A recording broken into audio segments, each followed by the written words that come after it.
জাতীয় সংসদের সংরক্ষিত নারী আসনের নির্বাচনে অংশ নিতে ইসিতে মনোনয়নপত্র জমা দিয়েছেন বিএনপি ও 11 দলীয় জোটের মনোনীতরা। সকালে আগারগাঁওয়ের নির্বাচন কমিশনে মনোনয়নপত্র জমা দেন তারা। এ সময় বিএনপির প্রার্থীরা আশা করেন নির্বাচন কমিশন নিরপেক্ষভাবে তাদের প্রক্রিয়া সম্পন্ন করবে। অন্যদিকে নারীর রাজনৈতিক অংশগ্রহণ আরও শক্তিশালী করতেই এই নির্বাচন গুরুত্বপূর্ণ বলে মনে করেন 11 দলের প্রার্থীরা। সংসদীয় আসনের আনুপাতিক হার অনুযায়ী বিএনপি 36টি এবং জামায়াত জোট 13টি আসন পাচ্ছে। একটি আসন পাবে স্বতন্ত্র প্রার্থীরা।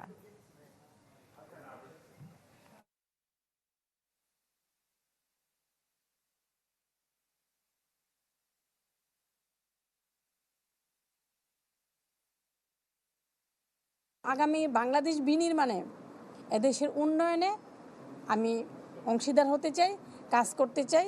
বাংলাদেশকে আমরা আমাদের বিশ্বে শুধু না, দেশ থেকে শুরু করে বিশ্বের মঞ্চে কিভাবে আমরা পৌঁছে দিব আমাদের উন্নয়নের সপক্ষে, সেটি আমার প্রথম এবং প্রত্যাশা। আইন প্রণয়নের ক্ষেত্রে যে ভূমিকা রাখা দরকার, এগুলো আমরা ইনশাল্লাহ একসাথে জনকল্যাণ স্বার্থে আমরা করতে পারবো ইনশাল্লাহ। 70% মানুষের রায় যেখানে গণভোটের, সেই রায় বাস্তবায়নের জন্য আমরা ঐক্যবদ্ধভাবে কাজ করব।